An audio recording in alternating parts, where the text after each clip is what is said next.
One of the things that is very important in dog training, in gun dog training, is that you understand that not all dogs are the same, and not when you're dealing with multiple dogs, and not all dogs learn in the same manner. And if you're not careful, from my experience, people will go purchase one gun dog.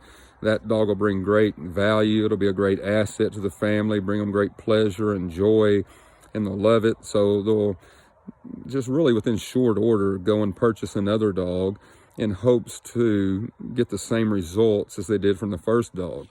And so they'll get a book, a DVD, something, and that's how they'll train that first dog, and it'll train right out of the book, A, B, C, and D. It'll progress the same way as the book says it should. It'll do the same things as the book says it should.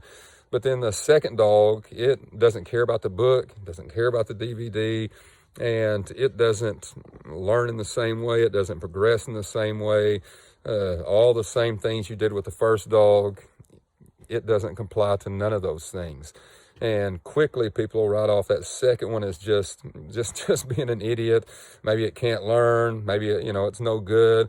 And certainly there are washouts. There are dogs that it's never going to be a great gun dog, or even an average one. It may not even be a gun dog at all.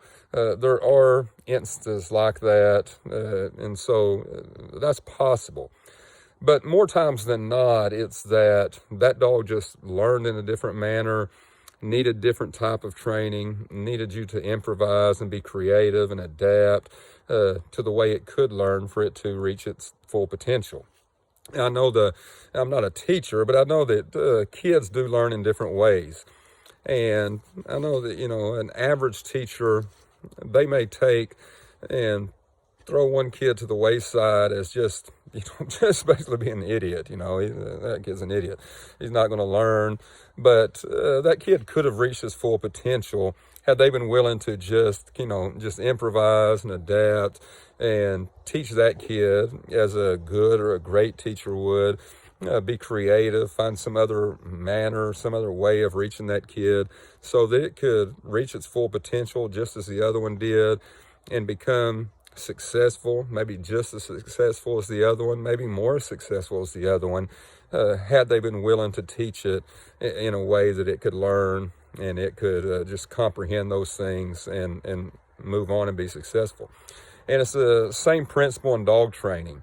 If you're just hard-headed and you just say, this dog's an idiot, it doesn't learn as my first one did, doesn't learn as my first two did, whatever the case is, then lots of times you will have wasted a good dog that could have reached his full potential had you just been willing to, understand that I'm not going to reach this dog in the same way as the other two, the other one, and I'm going to have to find some way to, again, improvise, be creative.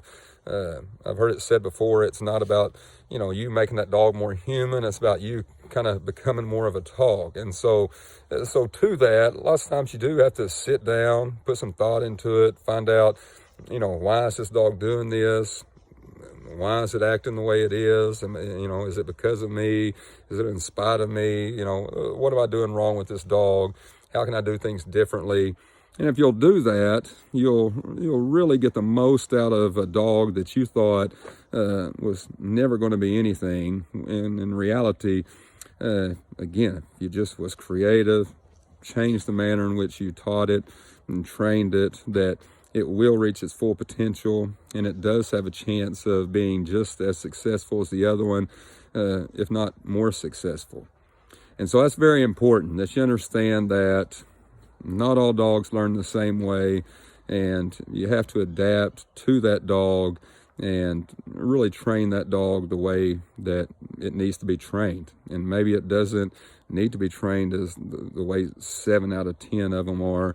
Maybe it needs to just, again, comes down to you using some common sense, using your head a little bit, and, kind of swallowing your pride and understanding that I'm not going to be able to train it the same way this one did.